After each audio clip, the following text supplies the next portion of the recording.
pergunta de ordem assim, tá, vamos resolver a coisa. Tudo foi colocado de forma macro, não é? Regulamentações centralistas, poder central, enfim. Digamos que eu resolva ser candidato a prefeito de Curitiba o ano que vem. Considerando a estrutura federativa do Brasil, o que eu posso propor para as pessoas, sabendo que o modelo é falido? No que no âmbito municipal, prefeitinho, seja de Curitiba ou de Cabrobó, sei lá de onde, o que ele pode oferecer para as pessoas de realidade, não de fantasia? O difícil é a tua realidade estar amarrada na restrição constitucional, na restrição de exploração. O SUS, até janeiro, foi interessante isso aí, até janeiro o SUS proibia, não só na saúde pública como privada, capital estrangeiro. Você não podia ter. Agora liberou, porque está sem dinheiro. Então, assim, uma das coisas que... Pois é, mas você vê por que floresce na Índia, por que na China, porque a realidade econômica aperta. E nessas horas que o Estado sangra, é que a gente tem que atuar. Uma coisa que poderia fazer de prática, eu acho que isso vai dar uma discussão tremenda, era ele terceirizar, através de fundações, atenção básica, atenção primária. Por quê? Lançar concorrências, com todo o modelo falho do Estado, mas seria uma coisa que ele poderia fazer de entregar a prestadores privados e cobrar do prestador privado esse serviço. O voucher, não sei se alguém vai perguntar sobre o voucher. Voucher sempre vem a ótica liberal, a ideia do voucher. Então, vamos acabar com tudo, vamos distribuir uma cantinha de dinheiro, uma conta de padeiro. A gente tem um gasto per capita no Brasil em torno de $500. Na conta do governo, que ele bota o privado, ele fala que é 1.000 e pouquinho. Então, aí é fácil. Vamos distribuir, então, os R$2.000 para cada um e o cara tem aquele dinheiro para gastar, né, com o serviço. Isso resolve o problema? Na minha concepção, não. Por que não resolve? Porque ele começa a criar outros. Se você fizer só o voucher, você não resolve o problema. Isso tem que ficar muito claro. Não existe uma bala mágica.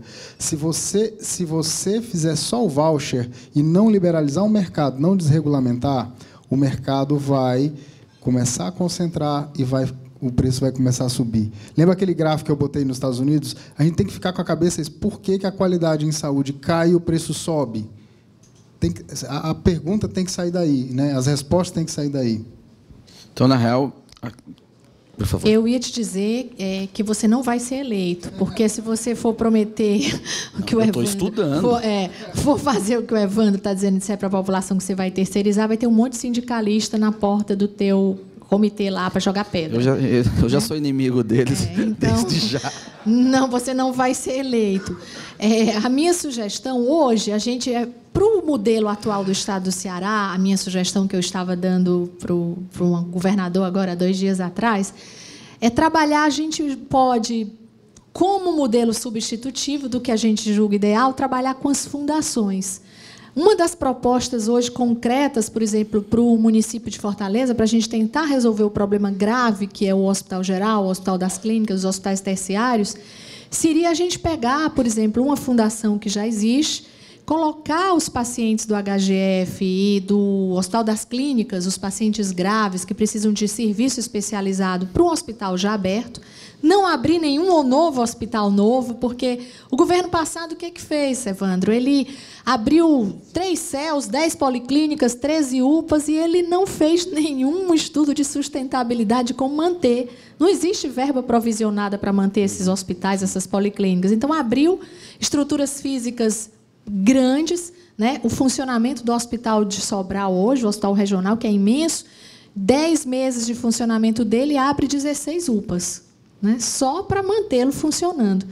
Então, não adianta você abrir uma nova unidade. Eu colocaria fundações, por exemplo, como a universidade, é um sistema de privatização, né? Para tomar conta desses hospitais, levar para lá os professores, os grandes cirurgiões. Só para você ter uma ideia, no Hospital das Clínicas, hoje, a gente tem 7 cirurgiões cardíacos e uma cirurgia sendo feita por semana, porque a gente não tem sala de pós-operatório, sala cirúrgica, então é grave. Eu tenho uma demanda reprimida, se eu levo para outro local, coloco essa fundação universidade, que precisa de espaço para formar alunos, para treinar residentes, quanto mais paciente para eles, é o material que eles têm de trabalho, melhor. Então, eu delego para outros setores da sociedade, é a terceirização, mas, no momento, é uma terceirização viável, porque eu já tenho as fundações. É o que já acontece em alguns estados onde a saúde está dando mais certo que a gente, que é Minas Gerais. Para quem foi conhecer o modelo, está funcionando. Entendi. Então, não vai ser possível, assim, como prefeito. Vou ter que ser presidente, então.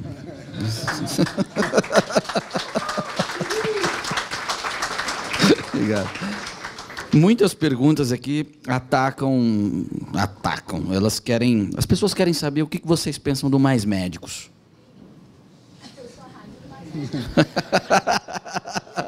Deixa eu falar primeiro. Olha, lembrando que o tempo é escasso. O tempo é escasso, é um ativo muito válido. Assim, eu não tenho nada contra o Mais Médico, o médico vindo de Cuba, o médico vindo de Portugal, o médico vindo de onde for. Eu não acho que o problema, vocês viram pela exposição, eu não acho que o problema seja médico. Eu não tenho problema em te dizer de trabalhar com cubano. O grande problema é o modelo, o jeito que é feito. Quando você joga um médico num sistema e obriga que os outros médicos, você está quebrando toda uma cadeia, você está obrigando que os médicos aceitem uma pessoa que veio de fora, dentro de um caráter monopolista de registro. Então, assim, se fosse transparente, se tivesse possibilidade de você escolher ficar ou não junto com eles no registro, numa certificação pública, privada, eu não teria problema nenhum em conviver com um médico de onde, nem da Eslováquia, nem de local nenhum, de Cuba. Mas o problema é se trazer e jogar e obrigar você. Eu acho que esse é o problema. É um diagnóstico errado, é uma solução de viés ideológico com o fim de financiar Cuba, não é? Com o fim de você resolver saúde. Então, essa é a minha crítica, não é especificamente ao médico a posição. Também não tenho nenhuma oposição a médicos vindo de nenhum país do mundo que queiram ajudar o povo brasileiro. Mas a questão do Mais Médico, eu vou tentar ser muito rápida. Primeiro, nós não precisamos de mais médicos. E se eu fosse escolher um programa para melhorar a saúde do Brasil, eu não chamaria de mais médicos, eu chamaria de mais saúde, porque saúde precisa de um grupo de profissionais. O médico não é a pessoa mais importante dessa cadeia. Então, começa por aí.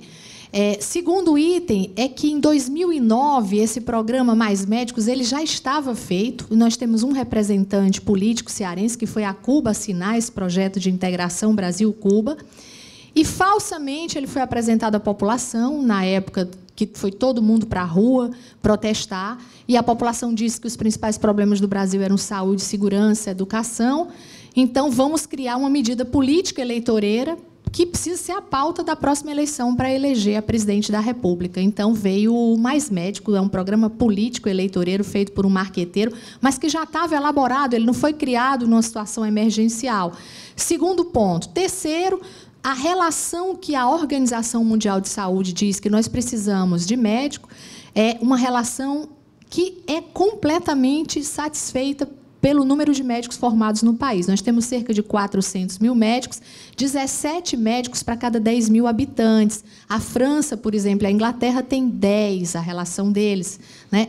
14 para 10 mil. Então, completamente diferente. Nós temos mais médicos. O que acontece com os nossos médicos? Eles estão distribuídos de forma inadequada, concentrados nas grandes cidades, porque nas periferias das grandes cidades e nas cidades do interior não existem condições, como não existe para nenhum outro profissional, de residir, de permanecer, de fazer medicina de qualidade. Hoje, se eu for no município do interior do Ceará, distante, lá no Jati, por exemplo, eu tenho uma cadeira para o médico, uma mesa, e quando eu chego na farmácia eu não tenho nada, eu não tenho equipamentos para fazer um raio-x, por exemplo, eu não tenho material de sutura, material para fazer uma nebulização no atendimento de um paciente asmático. Então, não existem condições para estimular a permanência, a residência daquele médico nesses locais. Nas periferias de Fortaleza é a mesma coisa, são locais onde a gente sobrevive acuado pela violência, porque também não tem segurança.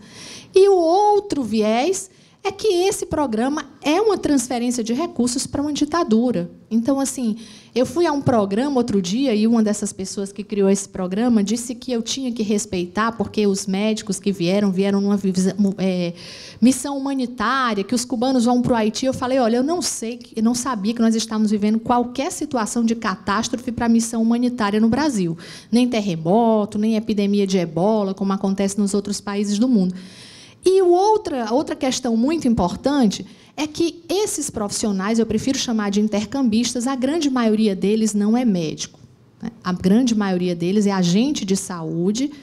E aí eu peço respeito à população brasileira, porque eles vieram como médicos, recebendo um valor de uma bolsa, e aí ferindo as leis que regulamentam o trabalho no país, recebem R$10.000, são obrigados a ficar com R$2.000 e repassar o restante para uma organização criminosa, né, que restringe a liberdade das pessoas, que os proíbe de ter relação emocional com brasileiros, que obriga as senhoras, as mulheres que participam desse programa de ter filho ou de namorar brasileiros, que proíbem que suas famílias venham para o Brasil. Então, esse é um programa que envergonha a população brasileira, que merece respeito e saúde de boa qualidade. É um programa de péssima qualidade, de um país que não é referência em saúde pública. Cuba tem um bom modelo de atenção primária, porque só existe recurso para atenção primária, e que exporta pessoas, porque falta a eles indústria e comércio para exportar mercadorias. É o que eu penso.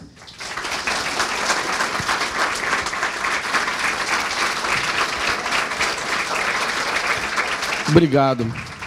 O tempo explodiu, esse é um assunto que a gente poderia passar muitas horas, mas, enfim, havia uma programação. Doutora Mayra, agradeço muito por atender o convite dos organizadores, Instituto Liberal do Nordeste, está aqui, espero poder contar com a sua força para a gente construir alguma coisa que funcione nesse país. Não vá perder o sindicato para os caras, por favor. Doutor Evandro, muito obrigado. Mais uma vez, outra brilhante explanação, sempre trazendo novidades. E se aprofunde na Índia, por favor.